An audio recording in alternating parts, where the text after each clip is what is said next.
Hayırlı gün millet. Balık Bistesi rayonu boylap seferimizne devam ederiz.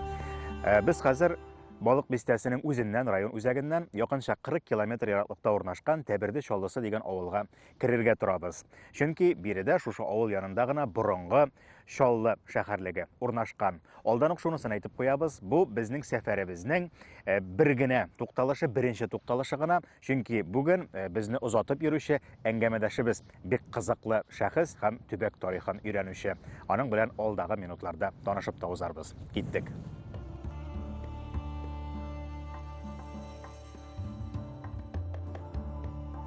Şollu şehirliginin bizning tarixta tutkan orunun anlağı için, onun yaşagan yıllarına hem kirmen turgan tau başına göz saluda jiydi.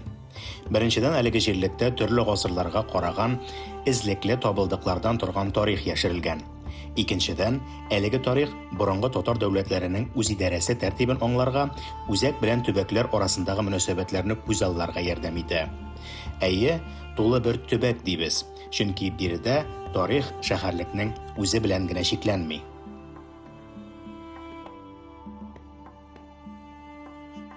Onlara şuşu, min şuşu niden gene, büyüklükten gene bik köp үзегез көрәсе авыллар күренеп тора. Мин монда 20дән артык борынгы авыл урынын таптым. Һәм монда шушы төбәктә генә мин 25 зират беләм. Һәм ул зиратлар алар җакырта, җәсу каланган, җә юл астында ул теге тотып алынган зиратлар түгел. Менә шушының кебек ташланып хәләттә ятучы зиратлар. Монда элегелектән тормыш бик кайнаган. Һәм монда инде менә шушы ул авыллар инде шәһәр барлыкка килгәнче булган. Менә шушы авыллар нигезендә шушы шәһәр барлыкка килгән. Bu әлеге авыллар, менә сез әйткән 25 борынгы авыл, шушы Шоллы шәһәрлегенең агломерациясына кергән дип әйтә алабыз. Әйе, ул шул бер төбәк. Әле бу авылларда менә Берсет елгасы төбәгендә кергән, Суша елгасы төбәкләрдә кергән, ул зур бер улус системасын буларак карала. Һәм менә шушындагы 11 авыл 1850 елдагы картада şuşu avul 11 avulda Şallı ataması birilenir. Bir de bek Şallısı, menə bu Tebirdi Şallısı, menə Qıtlıbükəş Şallısı, Qazaqlar Şallısı, Şallıbaşı, menə şul avullar bütünse Şallı ataması bilen birileler.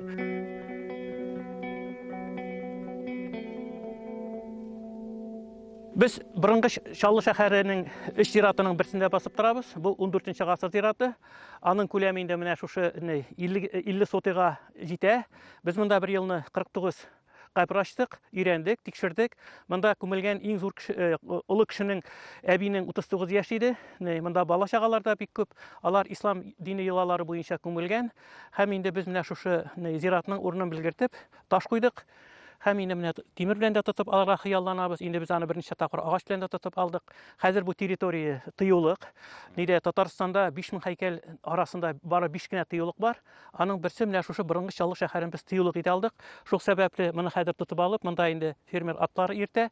Безгә аның зыяны юк. Менә хәзер без инде шушы төбәкне менә элекке 1000 ел элек нинди географик шартларда, нинди табигать ничек булган, нәкъ шулай итеп саклыйсыбыз килә. Шәһәрнең күләме барлыгы 100 гектар. Тагын 2 зираты бар әле шәһәрнең. Аның 3 бистәсе бар. Менә бер бистәсе шушы урыннан километр ярым су буйлап аска таба төшә. Менә бу бистәләр иң борынгы беренче бистәсе аста. Анда 11-нче гасыр әйберләре чыга. Бу шәһәр бик бай. Бу булган Болгар чорында да 1183 елда беренче тапкыр рус чыганакларында искә алына. Бу булган Алтын Урда чорында дагы. Бу теге ниләрнең Италия Пиццеганилар картасында искә алына 1376 ел белән. Бу монда Казан халыгы чорында халык яшәгән. Бу әле 1550 елдан 56 елга Казан ханлыгының баш каласы булып тора. Апрель айында 56 елны килеп моны яндыралар бу шәһәрне. Баш күтәрүчеләр әле шушында Казан ханлыгын тыргызалар баш каласы итеп. Шул сәбәпле шуннан соң монда тормыш сүнә, халык авылларга тарала. Шушы төбәктәге урында Болгар чорында, Алтын Урда чорында, Казан ханлыгы чорында стратиграфиясе ничек бар шулай сакланган. Шулай итеп, Урта Идел төбәгендәге билекләр мәсьәләсенә бәйле искә алынган Болгар, Юкатау, Казан сыман танылган шәһәрләреннән тыш, әлеге җирләрдә урнашкан Шаллы кебек башка шәһәрләрнең тарихи роле да игътибарга лаек. Археологик казу эшләре вакытында Шаллы шәһәрлегенең культура катламнарында һөнәрчелек эшчәнлеген ачыклаучы төрле остаханәләр табыла. Алардан чыккан матди табылдыклар шәһәр халкының тормышын, хуҗалык эшчәнлеген ачыкларга ярдәм итә. Шәһәр ныгытмалар янәшәсендә урнашкан борынгы авыл урыннары, зиратларда сакланган кабер ташлары да бу җирдә яшәгән бәк морзалар турында мәгълүмат бирә. Біз мұны енді археологлар үшін полигон дейбіз. Мұнда күпмесін үйренділер, неше процент үйренділер? ой, білесізме, аның 0,0001% үйренгенлердер. Міне Кремльде қазыды, Калинин 55 жылны, аннарысын Астанияны келіп қазыды Удмуртиядан, һәм ерлі қатынны Кокориналар келіп қазыдылар 71 жылны Мәскеуден. Һәм енді 90-95 жылны мұнда міне Илгизар Газимжанов антрополог ішлерді бик яқшығына шушы нелер бойынша мұның фортификацияларын Губайдуллин Айрат үйренді. Аннары Фаяз Шарипович Хужин келіп, мұнда шушы менә бұл іште мәсәлән тимірші бистәсе, іште де тиміршілер бистәсе, мұнда іш жерде тиміршілер бистәсе таптық. Шәһәр 350 ел бойы яши. Менә біз әйтәбез, Татарстанда 196 шәһәр бар дейбез. Аларның гомерләре 50, 100, 150 ел, 200 елы да бик сирәк. Бу 350 ел яшәгән, шуңа күрә монда бүтән чырларда табыла монда.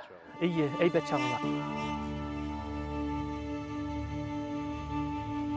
Ул чыр өчен Болгар дәүләтенең башка шәһәрләре арасында бу билләргә бәйле булган берәр төрле олыс үзәгеме? Ул вакыттагы дәрәҗәсе нинди? Аңладым. Аның башлангыч чыры бәйле менә бу якларның борынгы Болгар чырында форпост булуына бәйле. Менә мәсәлән, моннан бер 30 чакрымда Кирмән бар, 11-нче гасыр. Аннары Мамадыш шәһәрлеге бар. Шул чырның борынгысы Алабуга шәһәрлеге бар. Һәм шушыннан соң китә инде искә таба Кашаннар китә монда, Иске Казаннар, Арчалар. Булар шул чырда форпост буларак. Бу яктан куркыныч килми, әмма шулай дагы форпост буларак төзелгән шәһәрләр булар. 10-11 гасырларда. Соңрак инде халык теге яктан куркыныч килү сәбәпле, монгол яулары, башка яулар, шул сәбәпле халык әкренләп бу якка күченә. Дөрес тормыш бу якта кырысырак. Тиякта дала бит инде, анда әзме күпме температура югарырак, анда инде сәүдә ягы да уңайлырак, анда инде тирлек асрау ягы да уңайлырак. Менә шулай итеп, бу форпост буларак төзелгән шәһәр. Хәтер ягыннан Чаллы шәһәрлеге тарихының әһәмияте әйтеп бетергесез зур. Әлеге тапшыруның нәкъ шушы көннәргә туры килүендә шәһәрлек тарихының көче димичә, тагын нәрсә дип әйтеп булсын. Чаллы шәһәрлеге азакка кадәр көрәшкән, Казан ханлыгы халкының соңгы өметен кылыч кискән, янгын камап алган урын. Чаллы шәһәрлегенең бүгенге халәте халкыбызның хәтер дәрәҗәсе күрсәткече. Уникаль шәһәрлек җирләрен тыюлык иткәнче күпме сулар акканын, күпме җир сөрелгәнен, күпме валлар киселгәнен, каберләр югалганын күз алдына китерсәк, хәтеребезнең дә вакыт-вакыт йокыга китә башлаганы ачык аңлашылыр.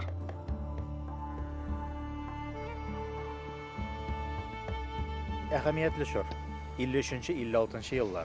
Бу вакытта бит инде барлык документларда Казанское царство дигән әйбер бар. Бу икегә бүленә дип хәтерлим мин аны. Берсе Зөя ягына карый, буйсына дип әйтик инде, берсе Казан ягы дип, әле шулай итеп бүлеп тотып торган вакытлары да була. Мәскәүлеләрнең дип әйтим инде бу очракта, һәм шуларга параллель рәвештә Казан ханлыгы дигән Шунча дип әйтим инде, дәүләт әле һаман да яши булып чыга ул вакытта. Казан ханлыгы яши, әле ул вакытта ул тау ягына аларныкы санала. Ул вакытка караган документлар юк. Беренче җир алу документлары ул Кикин кенәгәләре, алар карыйлар 1568 елга гына, һәм әле алар да бу төбәккә карамый. Аларның соңгы чиге караган моннан 12 километр ераклыктагы түбән тегермәнлек искә алына. Шул Кикин кенәгәсендә. Әле һаман килеп җитә алмыйлар. Һаман халык баш күтәрә, шәһәр булмый, әмма тынгысызлык булмый. Әле монда баш күтәрүләр дәвам итә. Әле бу җирләр бүленмәй. Әле монда тыңгы булмый. Ким дигәндә 10 елдан артык әле һаман да урнаша гына яңа хөкүмәт. Әйе, 10 елдан артык урнаша гына. Әле ул Казан ханлыгының үскелешләре генә яулап алына. Әле бу якларына килеп җитә алмыйлар.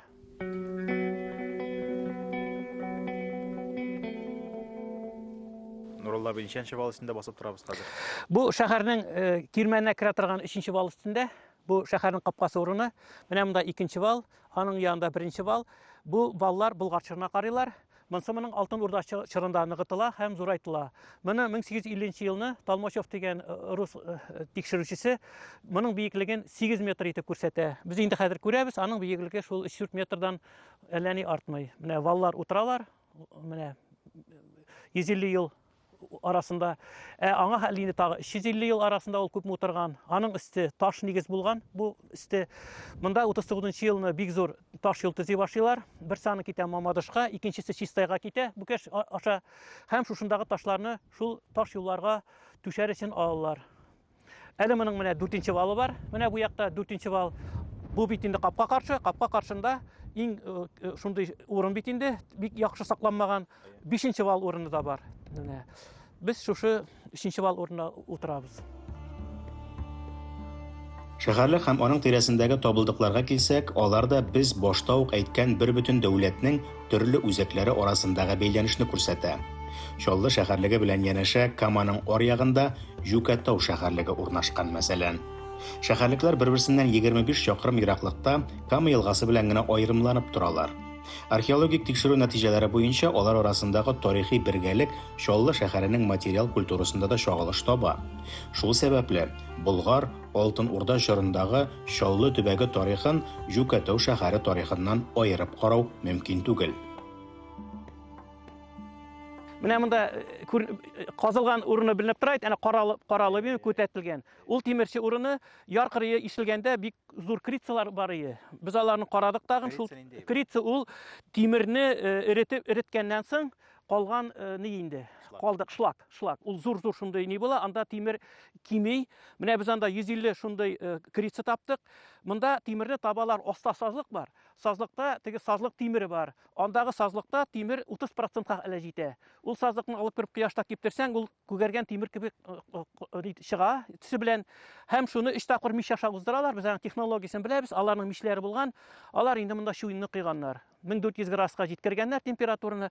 Алар һаваны турыдан-туры бирмиләр. Һаваны турыдан-туры бирсәң, учакның температурасы 1100 градустан артмый. Әгәр һаваны җылан кебек менгереп, чөреп, җылытсаң 200 градуска һәм шуннан соң бирсәң, температура кисәк күтәрелә дә тимер иреп төшә. Алар аның технологиясын биргәннәр. Алар аны соңрактагын да зурракка күтәрәләр дә. Аларның мичкә салган комнары иреп пиялага үрелә. Һәм алар пияла ала башлыйлар. Ул инде 1600 градуска җиткерәләр температураны. Без бит инде беләбез, шуен бит инде ул безнең бабайларның казанышы, болгарлар казанышы. Шугын буларак Руска кергән һәм Европага кергән. Аны беренче шушында Булгарда биләрдә шушы төбәктә кыйганнар. Без аны Болгардагы табылган мичләр формасында дип әйтә алабызмы? Мондагы мичләрне. Булар ул Алтын Урда чоры, биләр. Биләр бик борынгы. Биләрдәге биләр мичләре. Жүкәтау мичләре. Жүкәтауда менә ярлар җимерлеп торалар. Анда ул аларның мичләренең төзелеше ап-ачык күренеп тора.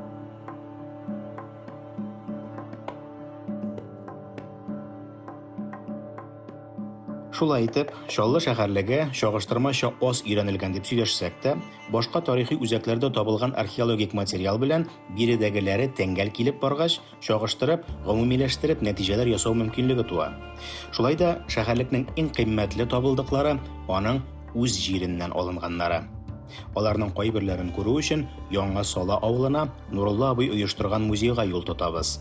Чаллы төбәгенә аның җирлегендәге авыллар тарихы аша күз салырга менә дигән мөмкинлек бу. Безнең авыл бу төбәккә 1845 елны килгән. Бабайлар килгәннәр хәзерге Каматама районы элекке Тәтеш иязе Олы Яңа Сала авылыннан. Анда аларга җир җитмәгән, урман җитмәгән, ә монда яшәүчеләрнең җирләре күп булган, алар налог түләп бетерә алмаганнар. Шулар чакыру буенча алар монда киләләр. Теге авыл Олы Яңа Сала дип атала, хәтердә бар, бик зур авыл. Бу авыл шул авылның берелеше булгач, Околоток булгач, Околовшы чәч була инде ул. Шуңа күрә авылның Околоток дигән кушымтасы бар. 1843 елны бабайлар киләләр монда, алар бик эшчән халык була инде.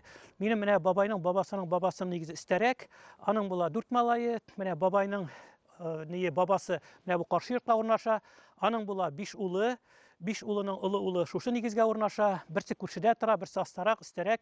Алар инде менә минем бабайның атасы шушы йортны төзи. Алар 5 егет урман алалар, урманда утын әзерләп, утын киптереп, чистайга алып барып саталар. Кайткач монда керосин саталар, сабын алып кайтып саталар, кибет тоталар. Һәм менә шушы 1907 елны шушы йортны салып чыгалар алар. Минем бабамның улы инде минем бабам һәм аның инесе була. Бабам шушында яңа йортка килен алып төшә минем әбиемне Чаллы башыннан. Аңа ул вакытта 17 яшь була һәм аларның 11 балалары туа. Һәм инде 10 ел шушы йортта торганнан соң репрессия башлана. Һәм инде бабайны шул инесен, атасын Сибиргә куалар. Алар аннан шул сугыштан соңнан кайтып егалар, эшкә ярамый башлагач кына. Бабайның инесенең Сибирдә үлеп кала хатыны, 3 кызы, улы, менә безнең ярты нәсел шул Сибирдә кала инде.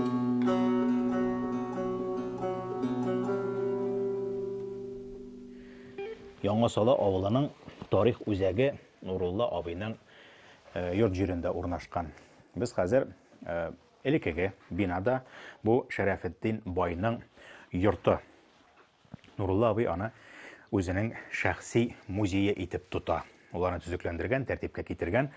Шушында авылга күчеп кайткач, һәм төрле авыллардан, искерәк йортлардан табып алган кешеләрдән җыелган барлык экспонатларын да ул менә шушында алып кайта, аларны тәртипләп урнаштыра. Дөресен генә әйткәндә, бу беренче катта урнашкан шушы бүлмәсендә музейлар теленә күчереп әйтсәк, фонды хранилище дип әйтәләр инде, урнашкан.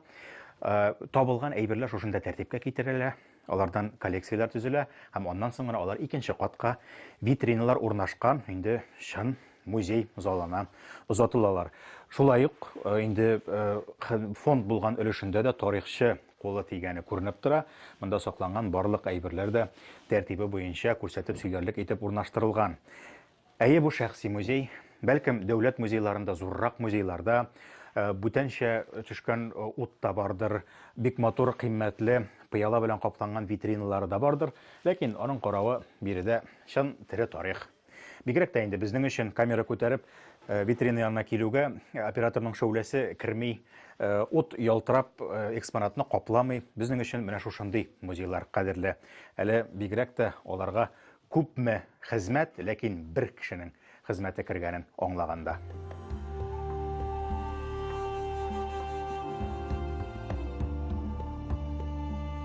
Әтиемнең гомер буе эшләгән балтасы да бар, пычкысы да бар, әниемнең чиккән ашъяулыклары да бар. Мин аны үзем өчен тотам. Мен теге кеше эшкә күрсәтеп тә мактаныр өчен дә тотмыйм. Мин монда керәм дә, менә мин күрәм, минем бабайларның 2000 ел элек ничек яшәгәннәрен, 1000 ел элек ничек яшәгәннәрен, 500 ел нинди технологиялар кулланганнарын, тимерне ничек тапканнарын, нинди эшләнмәләрне ничек эшләгәннәрен.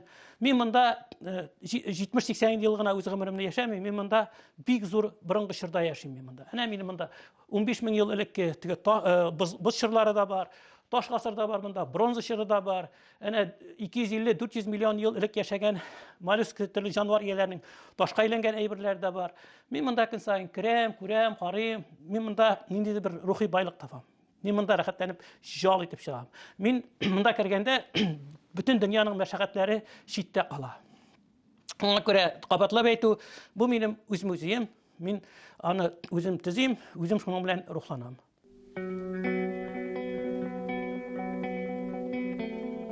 Бу күргәзмәдәге табылдыклар моннан 2000 ел элеккә карый. Бу чорда әле болгарлар Азов буенда яши. Әле алар шушы чордан соң 700 елдан соң гына киләчәкләр Идел буена.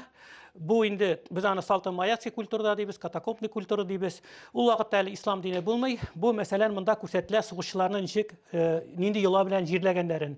Сугышчыларны киемен әйбер белән яндыралар. Аларның көлен менә шушы чүлмәкләргә салалар. Аларның кылычларын, сөңгеләрен бүгеп куялар. Аны казып алып кеше файдаланмасын өчен. Әмма алар уйлыйлар, аларга ул теге дөньяда кирәге чыгыр дип. Менә бу шул чыр. Һәм монда аларның бүтән ясалган әйберләре бар, балталары, ураклары, йозаклары, кайыш әйберләре, менә шул чырның чын кылычлары, сөңгеләре барысы да бар монда. Һәм менә шунсы кызык, менә монда шушы кайышлыкка куя торган эшләнмәләрне аласыңмы? Ачкычның йозакларын, ачкычның үзләренең эшләрен аласыңмы?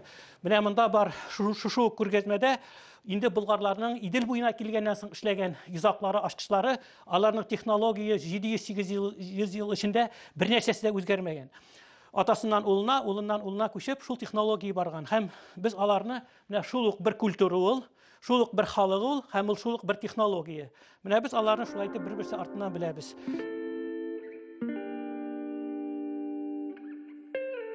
Менә монда мәсәлән үлчәү системасы күрсәтелгән. Аның иң кичкенәсе 4 грамм, аннары ул 2 тапкыр зур, 3 тапкыр зур, 8 грамм, 12 грамм. Аның иң кичкенәсе мыскыл дип атала. Менә кайбер кеше әйтә бит, нишләп мине мыскыллыйсың дип. Мыскыллау ул кичерәйтү сүзеннән, үлчәү биремлегеннән алынган әйбер. Әгәр шушы 4 граммны 100 тапкыр артырсак, 400 грамм була. Безнең аны кадак дибез инде без. Әниләр сөйләшәләр, 2 кадак май, ярты кадак май дип. Менә анда шул 400 граммдан 40 тапкырласаң, 16 килограмм була. Ул инде пот китә, 2 пот, 3 пот. Менә шул үлчәү биремлекләре, алар безнең болгар бабайлар заманындагы үлчәү системасы. Менә минем әйтәсем килә, бер нәрсәне дә уйлап чыгармаганнар, бөтенесе элек-электән килгән технология һәм шул ук үлчәү биремлекләре. Менә бу нидә монда безнең күрсәтелә инде хатын-кызның бизәнү әйберләре. 10-нчы гасыр булсынмы, 8-нчы, 9-нчы гасыр булсынмы, соңрак чор булсынмы, менә без бик күп хатын-кызның бизәнү әйберләрен табабыз. Аның сәбәбе шунда, Болгар чорында, Алтын Урда чорында дәүләт шулай бай булган, көчле булган, һәм хатын-кызның җиңел булган тормышы, һәм ул бизәнергә вакыт тапкан. Ә инде бик авыр сугыш чорларында, исәмле Казан ханлыгы алынганнан соң без татар хатыннарының бизәнү әйберләрен күрмибез. Чөнки анда инде алар җан асрауга килеп җиткәннәр, шул дәрәҗәгә килеп җиткәннәр.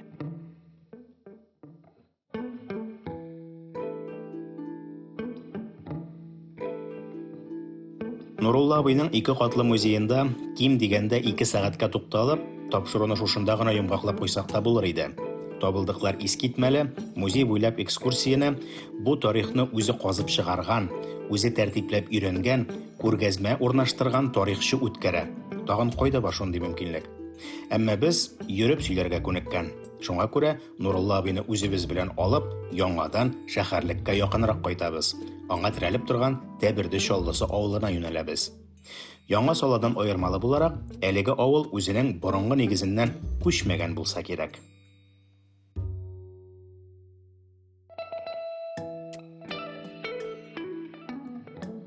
Бу бик борынгы авыл, бу авыл шәһәрдән дә борынгырак.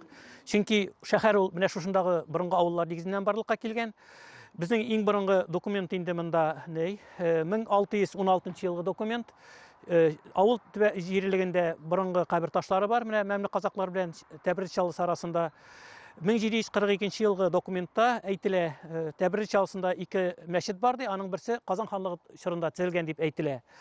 Һәм Тәберде Чаллысы авылы ул элегелектән дини, бу төбәктәге иң зур авыл, ревизия кенәгәләре буенча дини авыл, һәм менә шушы төбәктә тагы бер шушы авылны күтәрүчесе ул шушы яктан чыккан суфи, бик динле кеше, ул Идрис Зөлмөхәммәд углы. Без инде менә шуның чишмәсе янында басып торабыз.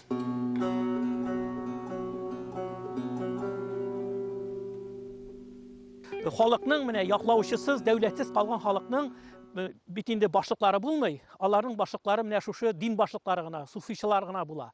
Менә халык аларга инана, ышана, аларның сүзләрен катгый кабул итә һәм шулар яшәргә омтыла. Шуңа күрә бу кешене бик зурлыйлар, бик күтәрәләр. Мәсәлән, монда миссионер Машановның китабында әйтелә, шушы төбәккә тирә-яктагы бөтен керәшен авылларыннан керәшеннәр киләләр, аны зурлыйлар, аңа корбан чалалар дип, менә аның язып калдырган сүзләре дә бар. Бу элегелектән исламны күтәргән шәхес һәм ул әле чукындыруга хәтле дәген керәшеннәрнең ата-бабаларының аңына килгән, әле мөселман булган чакларында дагын аларга якын булган шәхес. Чөнки алар да аны үзләре якын итәләр. Менә шушы урында көн кичкә авыша бару сәбәпле генә бүгенгә тукталып торабыз. Чөнки Идрис хәлфә турында сөйләшә башлаганбыз икән, бу юнәлештәге эзләнүләребез безне башка авылларга, башка мәртәбәле суфилар җирләнгән урыннарга алып китәчәк. Борынгы шәһәрлек турында сөйләшүне шушының белән төгәллибез дигән сүз түгел бу. Нурулла абый әйтеп узганча, бу төбәктә шәһәрлеккә кадәр нигез салынган авыллар да бар. Киләсе тапшыруларда без шундый авыллар аша әлеге төбәк тарихын өйрәнүне дәвам итәрбез һәм суфичылык күренеше аша да күз салырбыз. Моны хәтеребез таләп итә. Тапшыруыбыз азагында янәдән Чаллы шәһәрлегенә әйләнеп кайттык. Йомгаклау сүзләре аның белән бәйле. Без хәзер 4нче вал буенча төшеп барабыз. Миннән сул якта 3нче вал шәйләнә сезнең өчен. Аның сөзәгрәк булып торган урыннары да бар. Ул урыннарда бу вал өстендә манаралар утырган.